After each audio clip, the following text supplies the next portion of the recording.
Time now for Hawk Zone, sponsored by Muckleshoot Casino.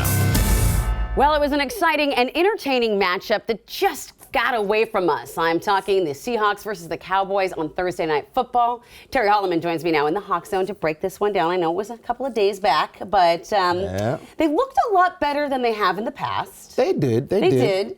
Offensively, they looked a lot better, especially starting the game. Yeah, they even led for a point. So what happened? What did you see? Yeah. Okay, let's start on a positive note. What did you see that you liked?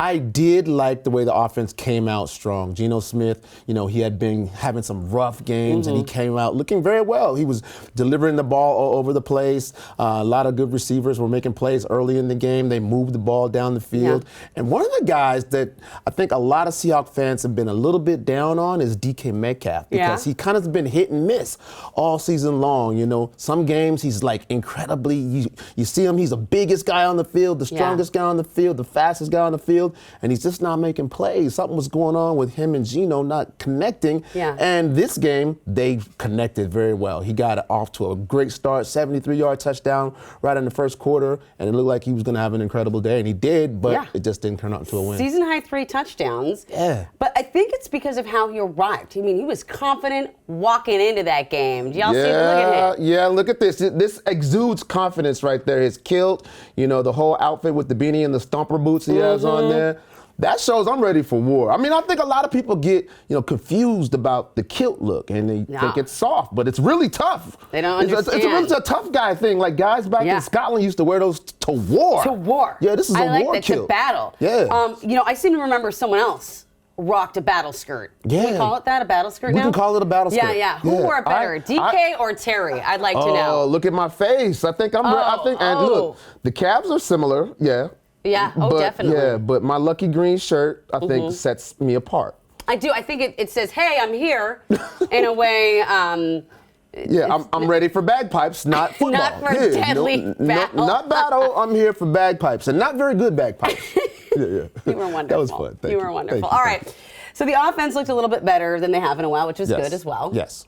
There was a couple of things that were lacking. Again, that's one of the things that the Seahawks have been noted for over the years that have been successful, having a great running game to coincide with a great defense. Unfortunately, the Seahawks are missing their starting running back, Kenneth Walker III. He's been missing for a couple of weeks with an oblique injury. And so he's a dynamic runner, and we obviously missed him. Zach Charbonnet, who's a very good runner, but he's a rookie. He's only averaging about 3 yards per carry. Is that why we couldn't contain Dak Prescott in the Dallas offense? That's part of the reason. So when you're on offense, defense. Flip side. We're right on this right track. When you're on offense and you're running the ball, you're able to control the clock, which means that the clock continues to run when you're running the ball. Yeah. That means the other side doesn't get the ball. Okay. And one of the things that we don't want to have is Dak Prescott with the ball in his hand. He is still one of the most elite quarterbacks in the NFL. He had another incredible game versus the Seahawks, almost 300 yards passing. He has a couple of really, really good wide receivers, including CeeDee Lamb, who's one of the greatest receivers in the game right now. He had about 120 yards versus the Seattle Seahawks defense. He put a lot of pressure on those guys. So, again, if we were able to run the ball a little better, keep the ball out of Dallas's offensive hands, I think we could have had a different outcome. Okay. Once again, penalties were a big factor for both teams. What's the deal? Why do you think the refs are so flag happy? Well, first and foremost, both of these teams are two of the worst in the league when it comes to penalties, like right there at the bottom. Wow. Then again, you have to look at, again, the referees throwing the flags in games like this. Anybody out there that understands football knows that almost on any given play, Amity, you could throw a flag. Like, there's somebody holding on every given play. Right. There's somebody interfering with somebody on any given play, but it's up sometimes to the ref's discretion. It seems like these guys are implementing themselves into the game a little bit more, especially in important games like this. I think there's a couple times when they made some mistakes, a couple of sketchy calls, but again, it goes both ways. So, okay. All right. The record is now 6-6. It's going to be a real challenge to claw our way into the playoffs. Yeah, it is. The Seahawks really put themselves behind the 8 ball, losing the last 3 games. It makes it tough. But what makes it even tougher is because the next upcoming games are no cakewalk either. We have to go down to San Francisco, down to the Bay, to face the San Francisco 49ers once again. And then after that, it's another tough game against Philadelphia, who is, again, one of the toughest teams in the National Football League. Yes, the Eagles are very tough. So the Seahawks have their work cut out for them at the end of the season.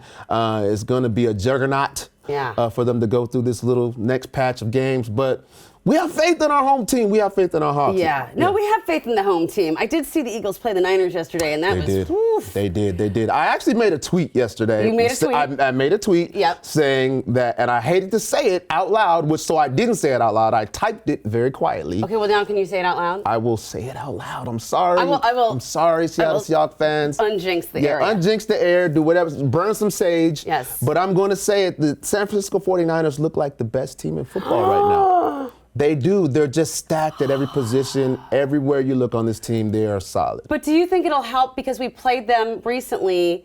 When we play them again, do you think it'll help? We got familiarity? I don't know if it helps or hurts. I think at this point in the game, you just know what you're facing. It is what it is, right? Yeah. These guys are professionals. This is the NFL. You look at the other side of the field, like the San Francisco 49ers, and they have a really good quarterback in Brock Purdy. They have the best running back in the National Football League in McCaffrey. On defense, they have monsters at every single level, from the defensive line to the linebackers to, monsters. But at the same time, when even monsters can get beat. That's true. So the Seahawks, they can come in and face this team, have a great week of practice, and go down to San Francisco and come out with a win. Yeah, and we got a few more days to prepare, too. We do. So, again, for the last couple of weeks, the Seahawks have had short weeks. They had a game on Thursday, Thanksgiving Thursday, against the 49ers. They had to bounce right back and play another game this past Thursday against the Dallas Cowboys. So it's been a couple of short weeks. There's a time now for them to get back in rotation, get back to the regular season, get guys healthy, and hopefully have a great game, grab a great showing against the 49ers down in the Bay. We're going to have that good energy. All right, we got less than 30 seconds left. Who is your player of the game? DK Metcalf.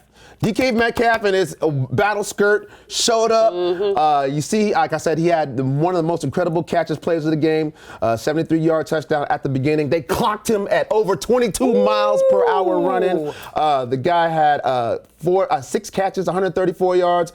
Best game of the year for DK. Bravo, DK. All right, well, speaking of battling, live MMA presented by Excite Fight is back at Muckleshoot Casino. Experience the heart-pounding action this Friday, December 8th at the Northwest Best Fighters Face-Off live at the Muckleshoot Event Center. Get your tickets at muckleshootcasino.com.